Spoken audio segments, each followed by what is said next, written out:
إن الحمد لله نحمده ونستعينه ونستغفره ونعوذ بالله من شرور أنفسنا ومن سيئات أعمالنا من يهده الله فلا مضل له ومن يضلل فلا هادي له وأشهد أن لا إله إلا الله وحده لا شريك له وأشهد أن محمدا عبده ورسوله يا أيها الذين آمنوا اتقوا الله حق تقاته ولا تموتن إلا وأنتم مسلمون يا أيها الناس اتقوا ربكم الذي خلقكم من نفس واحدة وخلق منها زوجها وبث منهما رجالا كثيرا ونساء واتقوا الله الذي تساءلون به والأرحام إن الله كان عليكم رقيبا يا أيها الذين آمنوا اتقوا الله وقولوا قولا سديدا يصلح لكم أعمالكم ويغفر لكم ذنوبكم ومن يطع الله ورسوله فقد فاز فوزا عظيما أما بعد فإن خير الحديث كتاب الله وخير الهدي هدي محمد صلى الله عليه وسلم وشر الأمور محدثاتها وكل محدثة بدعة وكل بدعة ضلالة وكل ضلالة في النار. أعوذ بالله السميع العليم من الشيطان الرجيم من همزه ونفخه ونفسه. شهر رمضان الذي أنزل فيه القرآن هدى للناس وبينات من الهدى والفرقان فمن شهد منكم الشهر فليصم. برادران اسلام اور پردہ نشین خواتین اسلام، ہم سب اس وقت ماہ شعبان کے بالکل آخری ایام سے گزر رہے ہیں اور بإذن اللہ تعالی بہت جلد ماہ رمضان میں داخل ہونے والے ہیں. ہم میں اور ماہ رمضان میں 2-3 دنوں کا فاصلہ ہے، اس لیے مناسب سمجھا گیا کہ رمضان کی آمد سے قبل رمضان کے سلسلے میں گفتگو کی جائے تاکہ ہم سب پورے شعور کے ساتھ اس ماہ مبارک کا استقبال کریں، پوری تیاری کے ساتھ اس آنے والے مبارک مہینے کا استقبال کریں، پورے احساس کے ساتھ کہ اس آنے والے مہینے میں ہمیں کیا کچھ کرنا ہے اور آنے والا مہینہ ہمیں کیا کچھ سکھانے والا ہے، اس شعور کے ساتھ ہم سب استقبال کر سکیں. اس لیے مناسب سمجھا گیا کہ آج آپ کے سامنے ماہ رمضان کے سلسلے میں ہم گفتگو کریں. بھائیو، رمضان کو پانا اور ایک بار بھی پانا زندگی میں بہت بڑی سعادت ہے، بہت بڑی خوش نصیبی ہے. کتنی بڑی سعادت ہے اور کتنی بڑی خوش نصیبی ہے. مسند احمد وغیرہ میں، ابن ماجہ، مسند احمد اور حدیث کی کتابوں میں ایک واقعہ مروی ہے. 2 بھائی ایک ساتھ اسلام قبول کیے، پیارے نبی صلی اللہ علیہ وسلم کی خدمت میں رہے. ان میں سے ایک بھائی شہید ہو گئے، دوسرے بھائی کا 1 سال بعد انتقال ہوا، طبعی موت مرے، وہ فطری موت آئی ان کو. طلحہ بن عبید اللہ نے خواب میں دیکھا کہ جو بھائی شہید ہوئے تھے وہ جنت میں بعد میں جا رہے ہیں، اور جو بھائی دیر سے مرے 1 سال بعد وہ ان سے پہلے جنت میں جا رہے ہیں.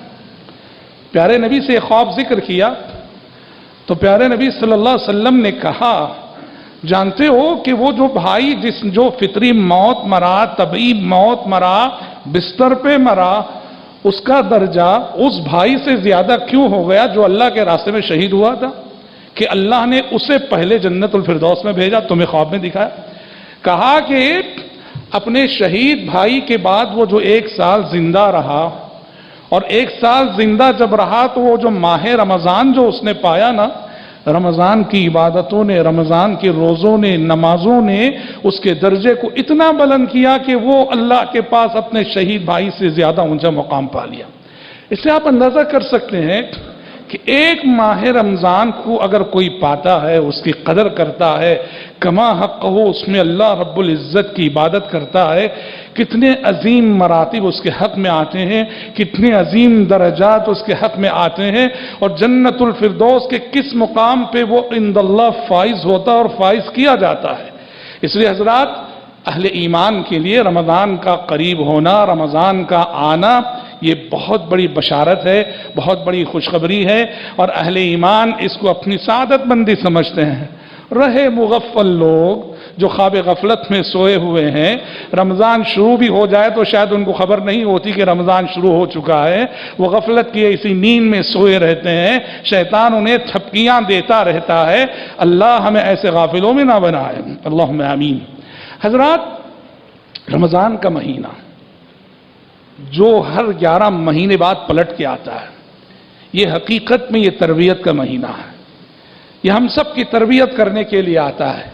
اس ماہ مبارک میں ہمیں تربیت ملتی ہے، یہ مہینہ افراد کی تربیت کرتا ہے، یہ مہینہ خاندانوں کی تربیت کرتا ہے، یہ مہینہ اولاد کی تربیت کرتا ہے، یہ مہینہ پورے معاشرے، پورے سماج کی تربیت کرتا ہے، اور یہ ایسا مبارک مہینہ ہے، اس کے دن بھی عبادتوں سے معمور اور اس کی راتیں بھی عبادتوں سے معمور، اس کا لمحہ لمحہ عبادتوں سے معمور ہوا کرتا ہے، اور پورے 29-30 دنوں کے لیے یوں سمجھیے ہم ایک تربیتی کورس سے گزارے جاتے ہیں، جہاں اللہ رب العزت اس ماہ مبارک کے ذریعے سے اور اس ماہ مبارک کی عبادتوں کے ذریعے سے ہمارے اندر، آپ کے اندر اور ہر صاحب ایمان کے اندر کچھ ایسی صفات پیدا کرتا ہے جو ہمارے اندر نہیں ہوتی ہیں، یا پہلے سے وہ صفات موجود ہوتی ہیں تو ماہ رمضان آ کر ان صفات کو اور نکھارتا ہے، ابھارتا ہے، سنوارتا ہے۔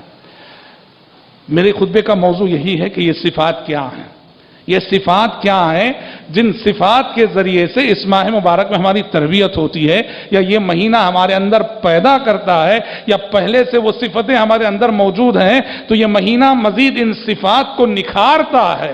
سب سے پہلے صفت جو اس ماہ مبارک سے ہمیں، اس ماہ مبارک کی تربیت سے حاصل ہوتی ہے، وہ اخلاص نیت ہے، کہ زندگی خالص اللہ کے لیے ہونی چاہیے، بندگی خالص اللہ کے لیے ہونی چاہیے، ہماری عبادتیں، ہماری ریاضتیں، ہماری خدمتیں، ہماری دینداری یہ دکھاوے کی نہ ہو، ریاکاری کی نہ ہو، شہرت کی نہ ہو، بس رب العالمین کی رضا پانے کے لیے ہو، ہم اللہ کے ہوں، ہماری عبادتیں بھی اللہ ہی کے لیے ہوں، اس میں مخلوق کا کوئی حصہ نہ ہو۔